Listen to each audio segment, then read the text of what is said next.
آپ نے حضرت عمر سے فرمایا عمر تیرے زمانے میں ایک شخص آئے گا، اس کا نام ہوگا اویس، اس کا قبیلہ ہوگا مراد، اس کی شاخ ہوگی کرن، اس کا رنگ ہوگا کالا، قد ہوگا درمیانہ، اور ایک سفید نشان اس کے جسم پر ہوگا۔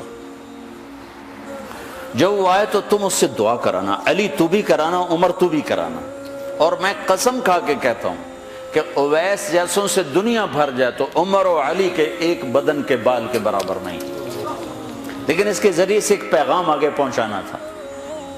تو حضرت عمر اور حضرت علی حیران ہو کر دیکھنے لگے کہ ہمیں کہا جا رہا ہے کہ اویس سے دعا کروائیں، وہ ہم صحابی وہ تابعی۔ تو آپ نے فرمایا اس نے ماں کی ایسی خدمت کی ہے، جب وہ ہاتھ اٹھاتا ہے تو اللہ ہاتھ واپس خالی موڑتا ہی نہیں۔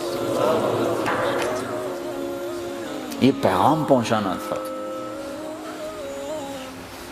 کہ ماں باپ کے آگے جھکو۔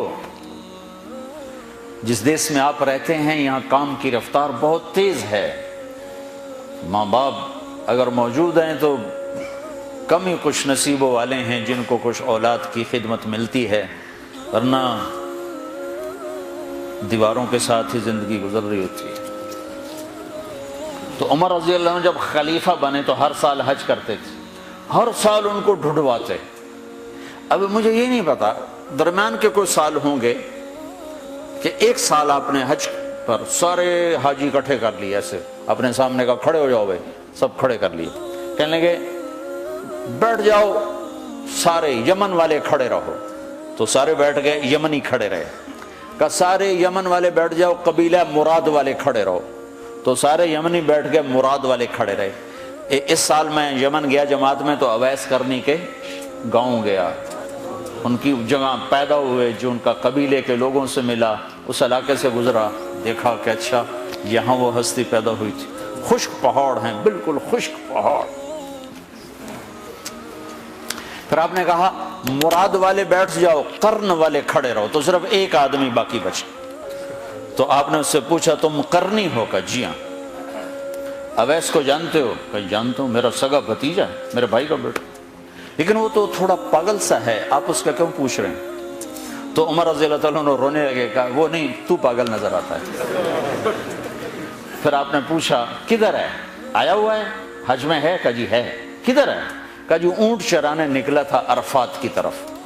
تو حضرت عمر نے حضرت علی کو ساتھ لیا اور دوڑ لگائی اور پہنچے عرفات کی طرف، تو دیکھا تو ایک آدمی ایک کیکر کے درخت کے نیچے نفل پڑ رہا اور اونٹ اس کے چاروں طرف چل رہے۔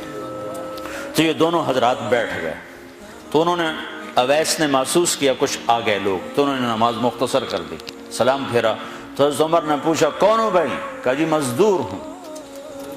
کہا تیرا نام کیا ہے؟ کہا جی اللہ کا بندہ۔ کہا بھائی ہم سارے کے بندے ہیں، میں پوچھ رہا ہوں جو نام تیری ماں نے تیرا رکھا وہ کیا ہے؟ تو وہ تو پہچانتا نہیں تھا کہ عمر کون ہے، علی کون ہے، وہ تو پہلی دفعہ حج پہ آئے تھے۔ وہ کہنے لگا تم کون ہو میرا انٹرویو کرنے والے؟ انٹرویو تو میں اپنی طرف سے کہہ رہا ہوں۔ میں کہا تم کون ہو میرا پوچھنے والے؟ تو حضرت علی بولے یہ امیر المومنین ہیں عمر بن خطاب اور میں ہوں علی بن ابی طالب۔ پھر وہ ایسے ایک دم گھبرائے، دونوں کو سلام کیا، میں معذرت چاہتا ہوں میں نے پہچانا نہیں۔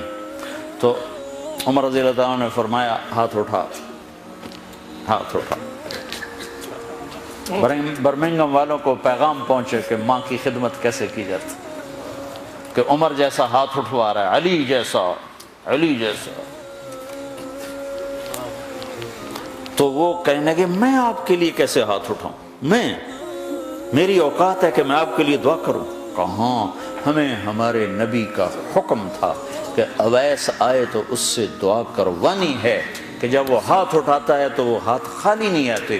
کس وجہ سے؟ تہجد، جہاد، تبلیغ، ذکر، تلاوت، تسبیح، حج، عمرے، نمازیں، روزے، ذکر، تلاوت۔ کس وجہ سے؟ نہیں، ان میں سے ایک وجہ بھی نہیں، ماں کی خدمت کی وجہ سے۔ پھر ایک اور جگہ آپ نے فرمایا کہ لوگ جب جنت میں چلیں گے تو اویس بھی چلے گا، جب جنت کے دروازے پر پہنچے گے تو اللہ تعالیٰ فرمائیں گے اویس کو روک لو، باقی کو جانے دو۔ تو اویس گھبرا جائیں گے، کہیں گے یا اللہ مجھے کیوں روک لیا ہے؟ تو اللہ تعالیٰ فرمائیں گے ٹھہر جاؤ، جانے دو ان کو۔ ہاں بھائی، اب یہ سامنے جہنم کے لوگ کھڑے ہوئے ہیں، تو شفاعت کر، تیری طفیل لاکھوں انسانوں کو جنت میں ڈالو۔ تجھے اس لیے روکا ہے کہ تو شفاعت کر، جدھر تیری انگلی اٹھتی جائے گی ان کے لیے جنت لکھتی چلی جائے گی، ان کے لیے جنت لکھتا چلا جاؤں گا، جدھر جدھر تو انگلی اٹھائے۔ صرف پونڈ ہی سب کچھ نہیں، مائیں بھی بہت کچھ ہے۔ صرف پونڈ ہی سب کچھ نہیں ہے، باپ بہت کچھ ہیں۔